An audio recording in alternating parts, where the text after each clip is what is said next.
Bonjour à toutes et à tous, c'est Eric Michel pour Lire en Soi. Me revoilà aujourd'hui pour une deuxième vidéo qui, allez, je vous l'avoue, me donne un petit peu de fil à retordre. C'est la troisième fois que je reprends en fait ce partage. Et je vous expliquerai en fait pourquoi dans quelques minutes certains ont dû apercevoir une vidéo en fait il y a 2 jours sur Facebook et peut-être avez-vous eu le temps de la visualiser mais je l'ai supprimée. Et comme je vous le dis, je vous dirai pourquoi. Alors aujourd'hui, ce dont j'aimerais vous parler, en fait, de façon assez succincte, pour amener un petit peu mon regard sur les événements du moment. Alors les événements du moment, pour moi, c'est pas le Covid, le masque, le vaccin, toutes ces conneries-là.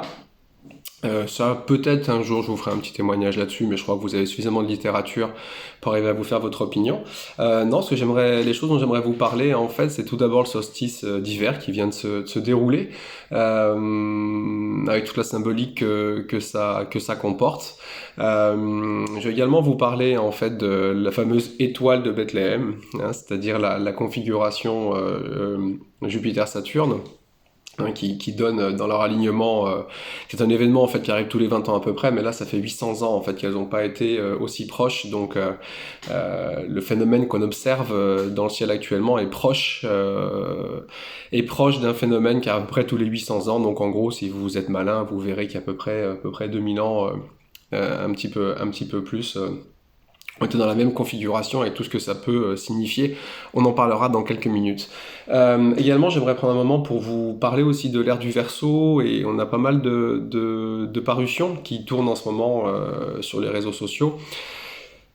Qui disent on entre dans l'ère des Verseaux, on entre dans l'ère des Verseaux. Alors j'y mettrai ma petite touche, comme d'habitude, non conventionnelle et, et qui nous fait un peu redescendre sur Terre. Mais oui, rassurez-vous, on rentre bel et bien dans l'énergie de l'ère du Verseau.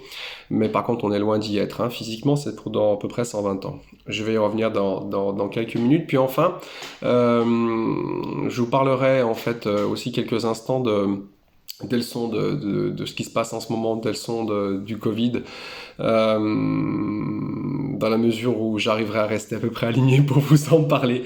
C'est un petit peu pour ça que les vidéos que j'ai tenté de faire sur ces différents sujets ces derniers jours, c'est un petit peu compliqué de rester cadré et de vous délivrer en fait ce que mon être aligné arrive à percevoir quand il l'est. Et certains sujets, j'avoue, me font glisser dans l'horizon et dans mon ego. Mais bon, l'ego est là aussi pour nous faire avancer et nous permettre de prendre certaines directions. Bref, bonjour à tout le monde une fois de plus. Bienvenue. Bienvenue sur ce moment de partage. Et je vais rester focus. Ok. Donc la première chose dont j'aurais aimé vous parler aujourd'hui, c'est déjà le solstice d'hiver, hein, puisque c'est un événement temporel, annuel, sur lequel il n'y a pas énormément de choses à dire, mais quand même, cet événement est assez intéressant et important parce que le 21 décembre, en fait, marque la journée la plus longue. Alors oui, c'était il y a 2 jours, hein, à peu près, on doit être le 23, quelque chose comme ça aujourd'hui, je sais plus trop, comme tous les jours sont dimanche. Euh, Ce solstice d'hiver, en fait, marque le retour de la lumière. En réalité, on le perçoit souvent comme étant le début de la saison la plus difficile au niveau énergétique et autres, alors qu'en réalité, c'est le moment où, non, au contraire, les jours vont commencer à rallonger et la lumière va revenir jusqu'à ce qu'un nouveau printemps, un nouveau projet, hein, ça s'annonce et qu'on puisse faire ce qu'il y a à faire avec. Alors, ce qui est toujours intéressant, en fait, dans ces phases-là, et les phases saisonnières en particulier, c'est de prendre un temps en fait pour vous déjà pour vous faire ce que vous auriez dû faire peut-être au mois de novembre et décembre, c'est-à-dire avoir cette introspection pour se retourner et regarder l'année qu'on vient de passer. Alors l'année certes civile, mais là franchement pour moi je vois ça comme une année en termes de saison, de saisonnalité. Alors c'est vrai que la fin de l'année est pas très très éloignée finalement, enfin civilement du changement de saison, hein, 21 décembre, 30 décembre. Donc ça c'est intéressant en fait de se retourner et de regarder tout ce qui aurait été bon de laisser aller au cours de cette année. Hein. On est sur une dynamique si vous voulez où la lumière jusqu'au 21 décembre décline régulièrement. Elle nous invite à s'intérioriser, le temps est maussade, gris, humide. j'aime pas l'humidité.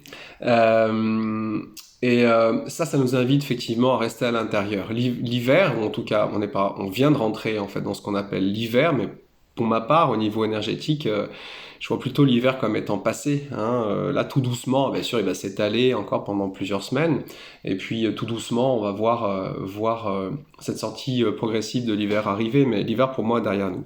Donc ce temps d'introspection, ce temps pour se rendre compte peut-être des poids qu'on s'est donnés sur cette année ou des poids qu'on a gardés en fait tout au long de cette année alors que peut-être on s'était fait la promesse l'année d'avant déjà de, les laisser partir. C'est un temps propice en fait pour cette réflexion, propice pour cette intériorisation et propice aussi pour commencer à regarder devant. Utiliser en fait le retour de la lumière, les jours qui vont rallonger doucement, hein. Là c'est vraiment les plus terribles, hein. Les journées sont très très courtes, en tout cas en métropole. Par contre, commencez à se préparer à cette lumière qui s'en vient. Plus vous serez capable en fait de regarder ce que vous voulez laisser aller, plus vous serez capable de juste jeter un regard conscient en fait, hein. Travailler sur soi, ça veut pas dire grand chose en réalité, c'est juste mettre sa conscience. Hein, le travail personnel, c'est simplement un changement de perception. On a une vision des choses qui nous semble être vraie et elle n'est simplement pas vraie, elle est réelle. La vision qu'on a des choses, elle dépend du vécu qu'on a eu, du passif qu'on transporte, de l'éducation qu'on a reçue, de la société dans laquelle on a grandi, du pays, du continent. Bref, des conditions, hein, ce qu'on appelle du conditionnement, un formatage éducatif ou culturel, en fait, c'est un conditionnement. On a, vous le savez, avec lire en soi, on sait qu'on a un conditionnement qui est vertical avant d'être horizontal. On a un conditionnement céleste et l'astronomie et son corollaire, l'astrologie, permet de voir énormément de choses et cette méthode nous délivre le mode d'emploi de ce que va être notre vie, comment on marche, comment on fonctionne dans cette vie-ci et qu'est-ce qu'on est venu y chercher. Bref, on a un conditionnement donc vertical, mais on a un conditionnement horizontal qui nous met en tension, hein. C'est un petit peu pour moi comme l'arc et la flèche. Vous voyez, l'arc c'est l'axe vertical, c'est le conditionnement vertical qui fait que je suis un pommier, je serai jamais d'abricot. Même si j'ai le droit quand même de vivre dans un verger où les essences sont différentes, hein, ça serait quand même pas plus mal. Bref, on a cette verticalité hein, qui est vraiment le corps de l'arc. Et puis on a la flèche. Hein. La flèche, c'est vraiment cette horizontalité. Hein, c'est-à-dire la capacité à marcher notre expérience verticale dans la matière. Okay, les tensions de la vie, les coups du sort de l'enfance, les attentes, les manques, ou alors les choses qu'on aurait préféré ne pas vivre. Toutes ces choses-là, c'est la tension en fait. Hein, c'est la corde hein, qui va tendre l'arc et mettre en fait cette flèche sous pression, et puis à un moment donné, la tension est tellement insupportable hein, qu'il faut qu'on fasse mouvement pour atteindre notre but. Donc on vit avec des conditionnements infantiles qui nous amènent une certaine perception du monde qui était réelle mais qui n'était pas vraie. La différence entre la réalité de ce qu'on a vécu et la vérité de ce qu'on aimerait vivre, voilà, je viens de vous le dire en fait, hein. Le vécu est une chose, ça c'est la réalité, mais la vérité c'est comment vous vivez les choses intérieurement et même votre vérité à rendre réelle, à manifester, c'est comment vous aimeriez vivre votre vie. Pour ça il faut commencer par faire un reset, pas le grand reset économique de Christine Lagarde, hein, mais il faut faire un reset au niveau cérébral autant que possible. On n'a pas de bouton malheureusement, nombreux sont ceux qui l'ont cherché. Par contre, on a la possibilité de prendre événement après événement, situation après situation, et en utilisant le témoignage de nos émotions, être capable de percevoir si ce que je vis me rend heureux ou malheureux, est en accord avec moi-même ou pas, j'ai des émotions agréables ou désagréables. Si elle génère des émotions désagréables, vous avez qu'une seule chose à vous poser comme question, enfin une seule question à vous poser. Pourquoi je permets ça? Pourquoi je permets la situation qui y est accrochée, la relation qui y est accrochée, etc., etc. Pourquoi? Parce que vous pensez que c'est normal, parce que vous pensez que c'est comme ça que ça se passe. Les hommes sont tous des cisgenres homophobes et hétérosexuels violents. Et les femmes sont toutes des chieuses, etc., etc. Bon, vous voyez ce que je veux dire? en fonction du vécu que vous avez eu, c'est clair que vous aurez l'idée qu'un homme est comme ci, une femme est comme ça, un couple c'est ça, etc., etc. Bref, il faut revenir là-dessus. Et là, c'est une bonne période pour le faire. On a à le faire toute notre vie, hein, pour pouvoir retrouver une forme de liberté ou de capacité ou de potentiel à exprimer vraiment ce que nous sommes réellement. Mais avant de pouvoir faire de la place, enfin en tout cas avant de pouvoir exprimer ce que nous sommes réellement, faudrait-il encore faire de la place à ce que nous n'avons jamais été. Donc, vous connaissez l'outil Lire en Soi, parmi vous, parmi ceux qui m'écoutent, la plupart le connaissent forcément et vous savez où regarder pour ça. Alors, laissez partir l'ancien, le solstice d'hiver, c'est un moment précieux. C'est une porte entre justement cette intériorisation pour laisser entrer en nous toute cette charge entre guillemets qu'on a pu accumuler au cours de cette année. Et puis bon, elle est hyper forte, hein, avec tout ce qui se passe. Et puis commencer à s'ouvrir, hein, en laissant partir l'ancien sur ce nouveau qui voudrait s'inviter, parce que si vous attendez fait plus le mois de janvier, tu sais, le 1er janvier, à faire des vœux, des souhaits, etc. Non, attendez le printemps, attendez le mois de mars, ça sera plus intéressant, et puis en particulier le cycle lunaire qui l'accompagnera, puisque la lune est propice pour semer nos vœux. Alors voilà pour le solstice, mais le solstice, cette année, il est assez particulier parce que cet événement qui est annuel, hein, il est accompagné en fait d'un autre événement qui est le positionnement effectivement de Jupiter et Saturne, hein, c'est ça, hein, c'est Jupiter et Saturne qui se positionnent en fait comment dire, l'une devant l'autre. Ça arrive tous les 20 ans, hein. Tous les 20 ans on a cette configuration astronomique. Et donc, lorsque ces deux planètes vont se rapprocher, pour nous, visuellement, on aura l'impression d'une nouvelle étoile dans le ciel, une étoile très brillante, hein, puisqu'on va la lumière, entre guillemets, de ces deux planètes qui vont s'additionner.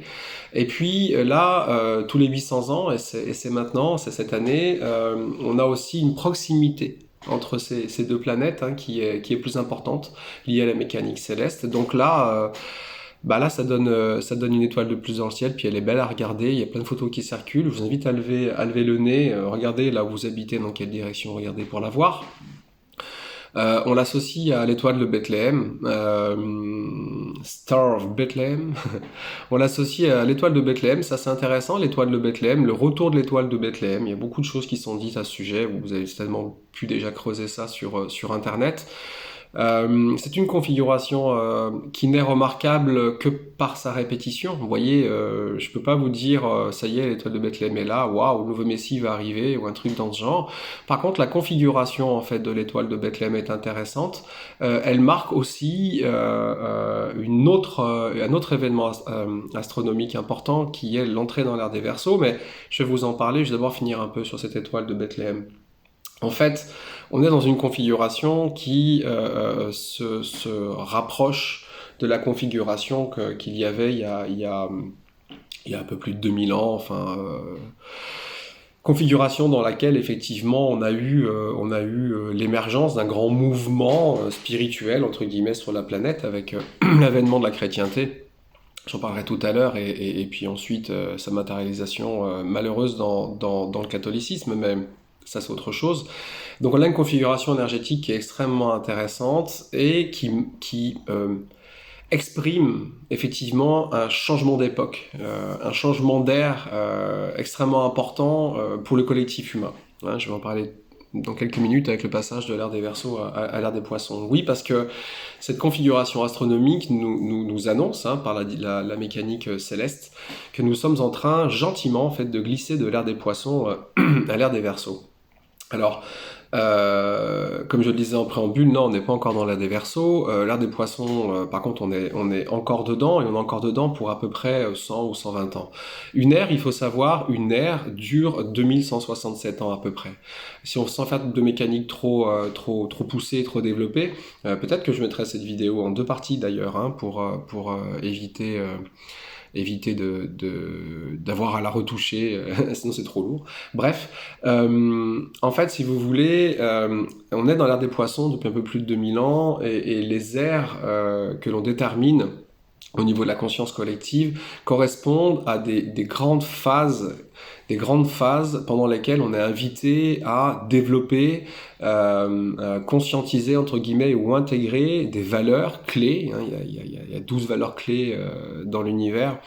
Il suffit de lire les 12 travaux d'Hercule. Et ces valeurs sont représentées par les constellations, qui sont elles-mêmes signifiées par des astres.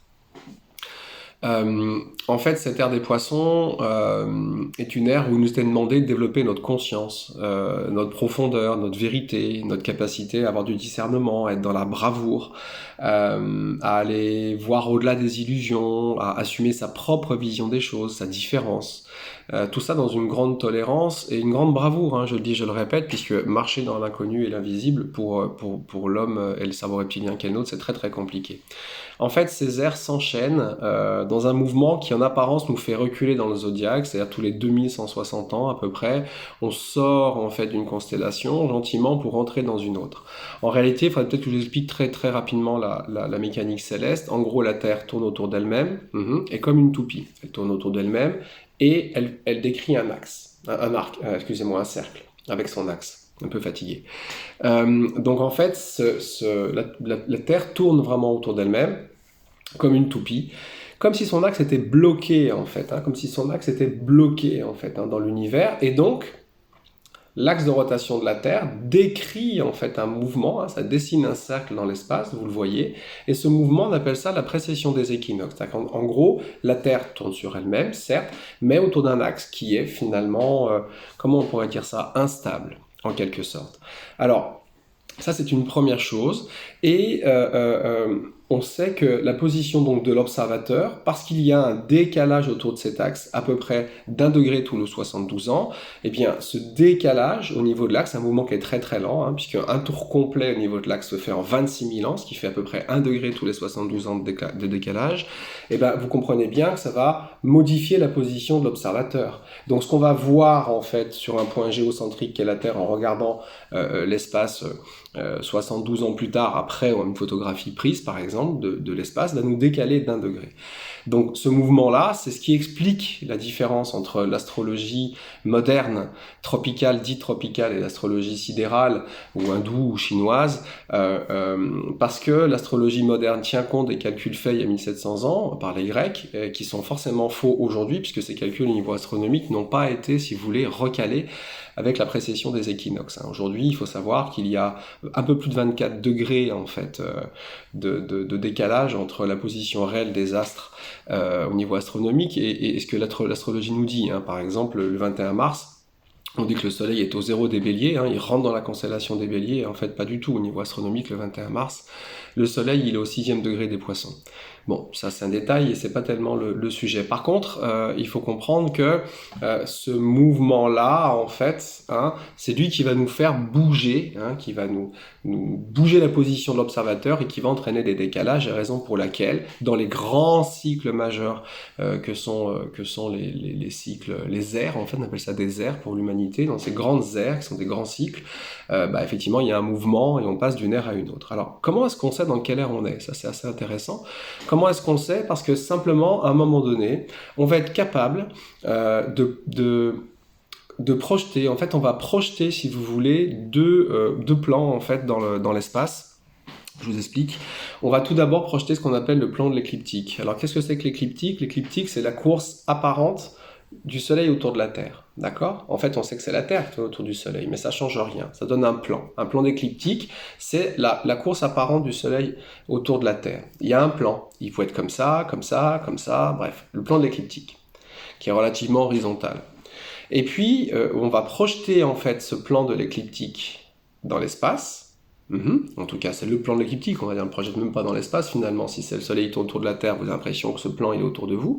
Alors on va projeter en fait maintenant l'équateur en direction de l'espace. C'est comme on va créer un équateur céleste, on va projeter l'équateur en fait dans l'espace. Et comme la Terre elle tourne sur un axe qui n'est pas droit, son plan de l'écliptique lui est droit. Ok, vous comprenez.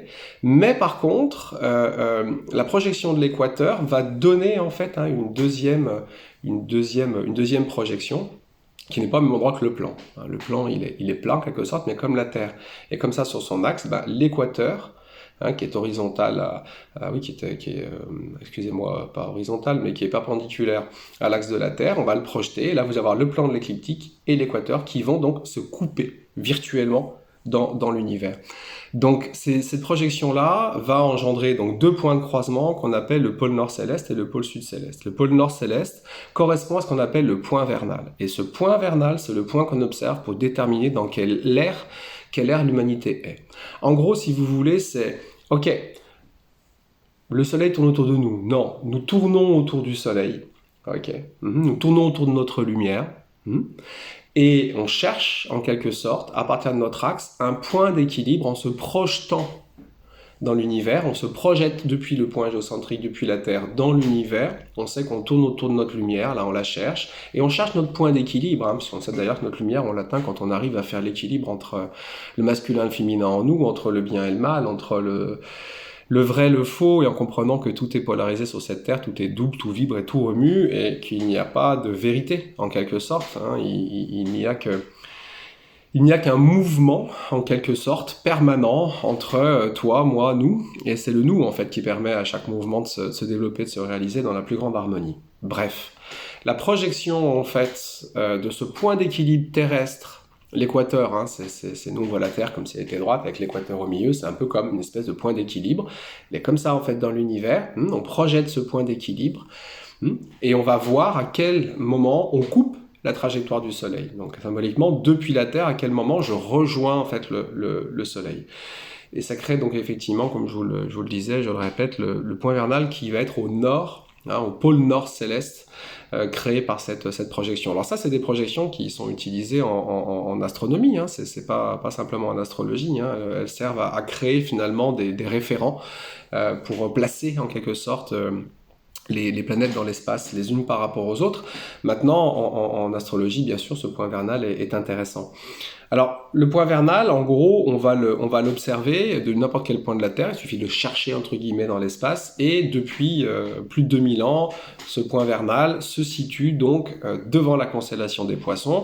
Donc, on sait que la quête d'équilibre que nous avons pour aller vers notre lumière en tant qu'humanité dans sa globalité consistait à développer sa conscience, sa spiritualité, sa vérité, sa profondeur, sa bravoure, et d'aller voir au-delà des apparences. C'est pour ça, en fait, qu'un événement comme la chrétienté est arrivé à ce moment-là. Il fallait un événement fort, il fallait des personnages forts pour dire, bah voilà, ça commence maintenant, il faut y aller. Chaque époque a ses héros, entre guillemets, Jésus en était un, en quelque sorte. Ne me demandez pas s'il existait ou pas, il a évidemment existé. Maintenant, on en a fait quelqu'un qui n'était certainement pas, pour nous priver en fait du message qui était vraiment le sien. Et entre autres, c'est un message de conscience et de spiritualité. Les enseignements en fait récoltés au milieu des Esséniens et dans d'autres initiations un peu partout en fait dans le monde, parce que Jésus a beaucoup voyagé. Contrairement à ce qu'on en fait croire, il voulait les remettre dans le grand public en quelque sorte et cesser de réserver ses enseignements à des élus ou à des initiés. Vous voyez, c'était déjà comme ça à l'époque. C'était le moment, il avait raison, c'est dans l'ère des Poissons, c'était le moment de le faire. D'ailleurs, comme par hasard, le symbole de ralliement des premiers chrétiens était le poisson. Tiens, bizarre, et c'était une bonne chose, et en même temps, c'était la plus terrible. Il nous a été montré vraiment, clac, voilà, boum, voilà les mystères, voilà les enseignements, voilà les secrets, voilà ce qu'il faut pratiquer, voilà vers quoi on doit aller. Aime ton prochain comme toi-même, c'est-à-dire aime-toi toi-même, et après tu pourras aimer ton prochain. Et toi, le ciel t'aidera, c'est-à-dire sors-toi les doigts du cul, et puis après, on verra ce qu'on peut faire pour toi. Mais sans volonté, on peut aider personne. Vous l'avez compris, ceux qui ont cherché à aider ou à sauver qui que ce soit, qu'on peut pas, on peut jouer les guides, mais on peut pas jouer les Sherpas. Vous voyez ce que je veux dire? Moi, je suis un guide, je le dis sans aucun souci, et c'est pas prétentieux du tout. C'est je marche à côté ou devant éventuellement en disant bah tiens, essaie de suivre ma trace, voir si elle te va, si le rythme te va. Maintenant, la plupart des gens souvent cherchent un Sherpa. C'est celui qui va porter vos valises. Ça marche pas. Donc en tout cas, on était invités vraiment à prendre cette direction-là, et on l'a prise, et on voit ce qui se passe en ce moment, qui est extrêmement intéressant, puisque nous sommes en train de vivre ce qu'on appelle une sortie de cycle. une sortie d'air. Alors, c'est une sortie d'air, c'est encore plus énorme, c'est 2600, 2100 et quelques années passées dans les mêmes énergies, avec un travail à accomplir en termes de conscience collective.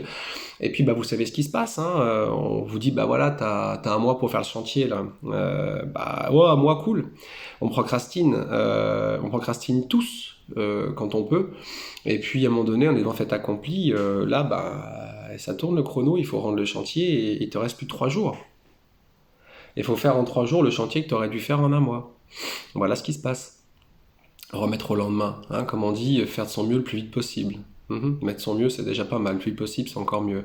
Donc là, on est en fin d'ère. Ça veut dire que tout ce qui n'a pas été accompli, tout le travail volontaire d'ouvrir les yeux, de récupérer sa propre vérité, de cesser de remettre son pouvoir de conscience à qui ou quoi que ce soit, parce que c'est ce qu'on fait en fait depuis 2000 ans. Le curé, alors d'abord, le Dieu unique, hein, c'est une horreur, ça j'y reviendrai, c'était la première séparation en fait de l'homme avec la création, c'était d'inventer le Dieu unique, et Saint Augustin, quand il a permis la fondation de l'Église, l'a fait dans la volonté de rassembler en fait un peu tout le monde, hein. Religion veut dire religarer, hein, relier les humains en un seul faisceau de conscience.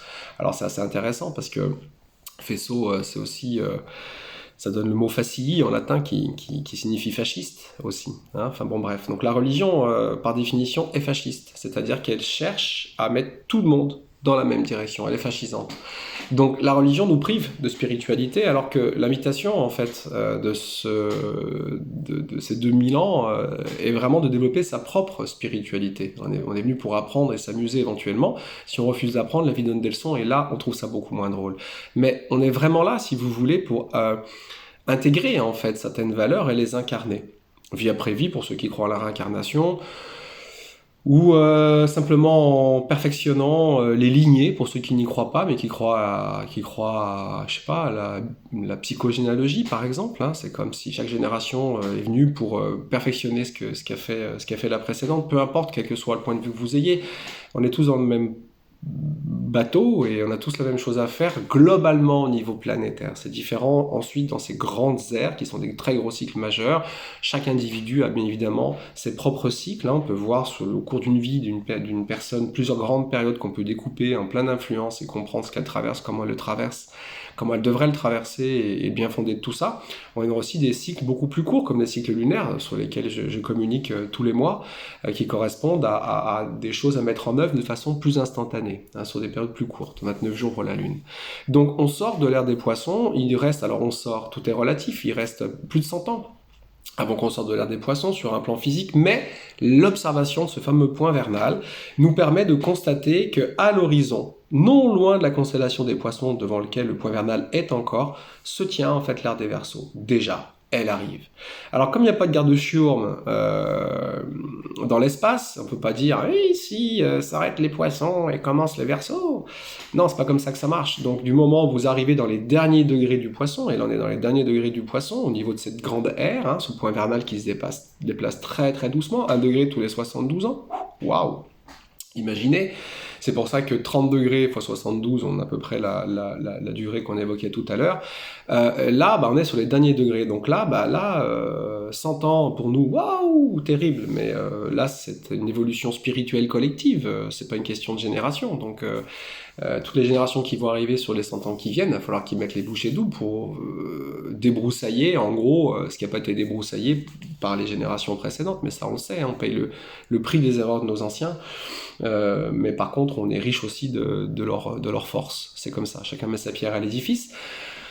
Donc, on sort en fait de cette ère des poissons, mais elle est violente. Vous voyez, elle est violente parce que tout le monde est invité à ouvrir les yeux, il n'y a plus le temps. Il n'y a plus le temps du tout. Ouvrir les yeux, aller chercher sa propre vision, vérité et conscience, cesser de faire de sa réalité la vérité. Hein. On voit le gouvernement qu'on a actuellement et la pathétique manipulation de masse qui est en train de se faire baser sur la peur, alors que le poisson, c'est l'angoisse. La plus grande des forces égotiques pendant ces 2000 ans, c'était la peur et la culpabilité. qui sont des valeurs éminentes du poisson, enfin de tous les signes hein, d'ailleurs, hein, on peut les vivre comme ça aussi, mais en particulier l'angoisse, la panique anxieuse, la peur de l'inconnu, de l'invisible, le virus c'est petit, je le vois pas, au secours. Ouais, c'est ça, la confiance en sa conscience, en son corps, en ses défenses immunitaires, en sa connexion, faire face à sa mort aussi, hein, c'est quand même extrêmement important, faire face à sa mort. On peut pas vivre correctement si on n'a pas fait face à sa mort, c'est pas possible. Sinon, on va juste être dans la survie, des mécanismes de survie. Si j'accepte pas le fait que je mourrai, et pas à 80 ans forcément, pas à 100 ans, pas... Non, je peux mourir dans la minute, d'un AVC, d'un arrêt cardiaque. Il n'y a pas vraiment de raison, mais pourquoi pas, en traversant la rue, en m'étouffant, en mangeant une olive, quand c'est le moment, c'est le moment. Et puis ça aussi, ça a un sens, comme les autres événements de la vie. Si vous savez en fait que vous pouvez mourir dans la seconde qui suit, bah, je pense que ça vous invite à vivre, ça ne paralyse pas. Les gens paralysés qui mettent des masques et qui étouffent dessous, là, en ce moment, c'est des gens en fait qui n'arrivent pas à vivre, qui sont dans la survie et qui savent qu'ils sont passés à côté de leur vie. Ils n'ont pas envie de mourir parce qu'ils savent qu'ils n'ont rien fait de leur vie. C'est pour ça qu'ils s'accrochent à la vie, se retrouvent sur un lit de mort complètement anxieux. C'est trop tard, voilà. Donc, bah, si vous avez peur de mourir là maintenant avec cette espèce de pitoyable petit virus qui au final tue pas plus qu'une grippe, hein, faut arrêter de prendre les gens pour des cons. Allez, je vais essayer de rester centré. Hein.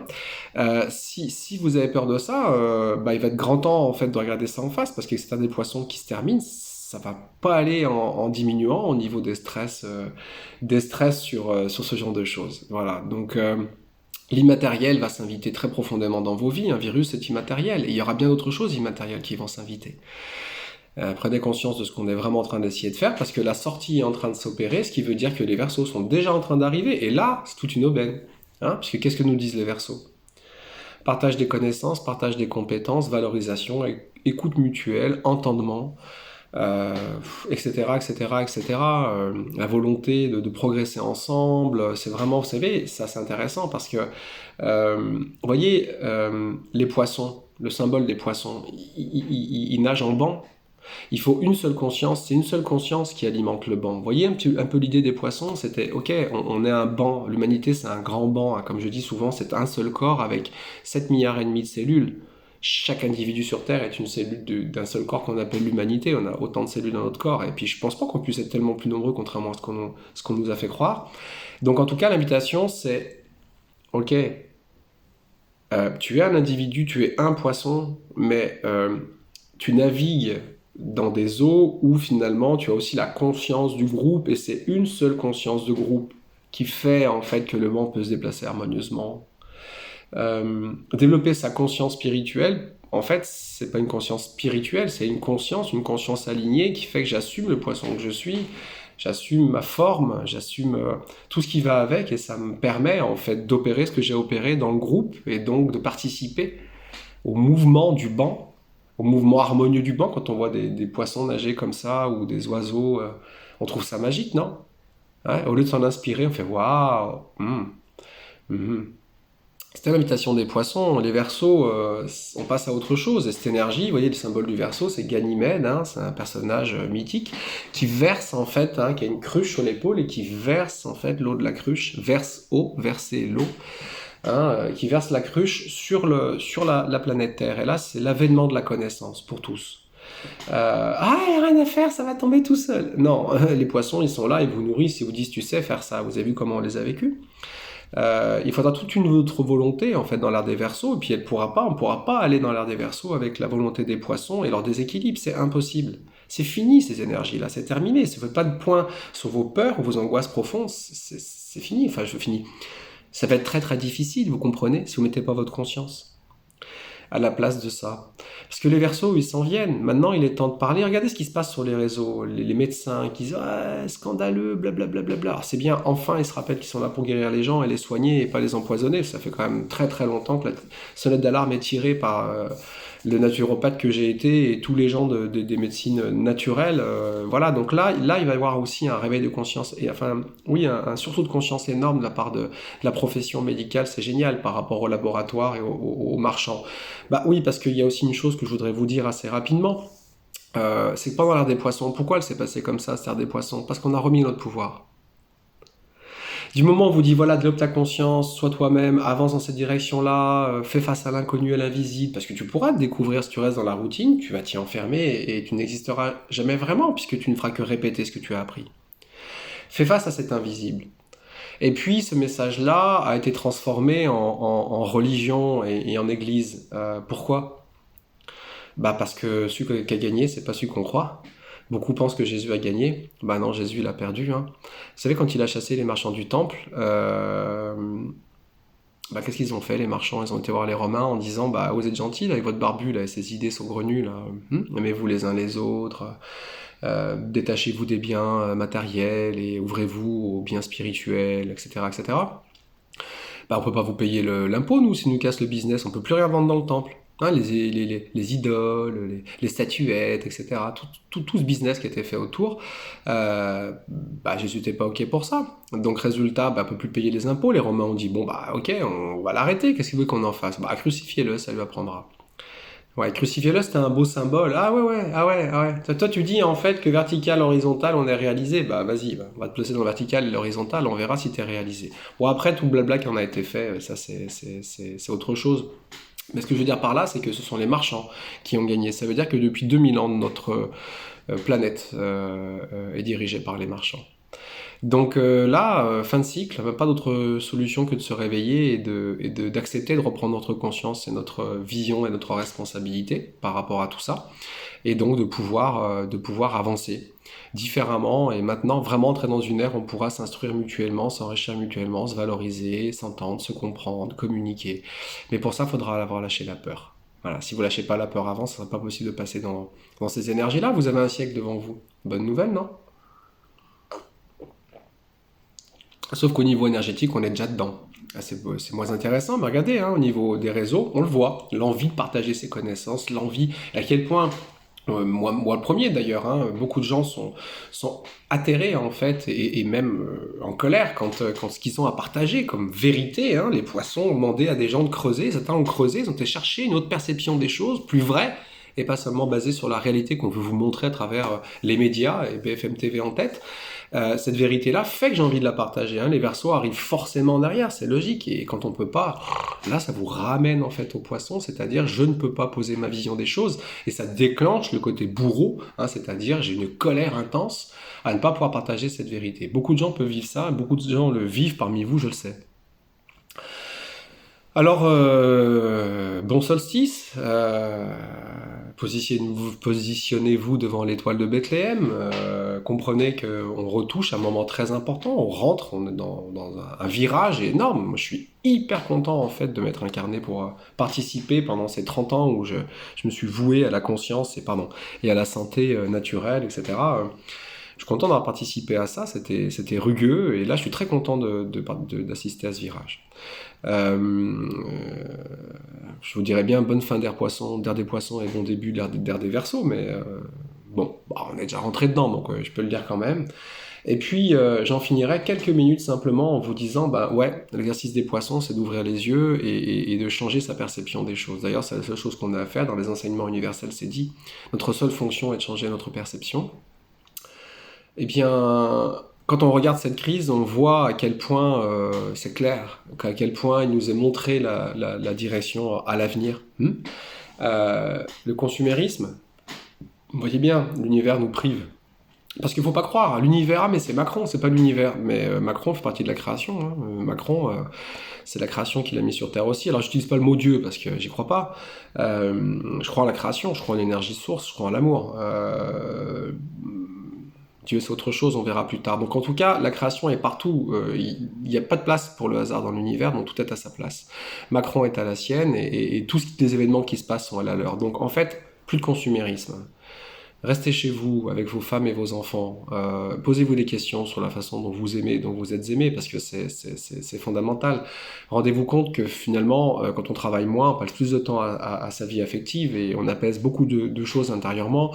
Et finalement, on vit très bien en travaillant moins et la reconnaissance sociale qu'on nous vend, derrière laquelle on court, parce qu'on court après la reconnaissance de notre père, qui est jamais à la maison. Ou notre mère d'ailleurs, qui fait travailler aussi souvent, fait qu'on est piégé par cette quête de reconnaissance. Mais là, on vous dit quoi? Mais reste à la maison. Et à la maison, tu as de la reconnaissance. Le temps que tu passes avec ton gamin, à jouer avec, ou avec ta femme, ou un signe intéressant. Nourrissez-vous et soignez-vous différemment. Enfin, c'est très clair. Hein. Alors, à Mada, ils ont pas de mort quasiment de Covid. Ils utilisent l'artémisia. L'armoise, enfin c'est ça l'armoise, ouais, ou l'artémise. Enfin bon bref, je me trompe peut-être, peu importe. Mort de rire quoi. Vous voyez ce que je veux dire? Et ils refusent le vaccin, ils refusent tout, ça marche très bien. On a des médicaments, bon, chimiques certes, mais qui marchent très bien en Europe, on les utilise pas, on laisse mourir les gens.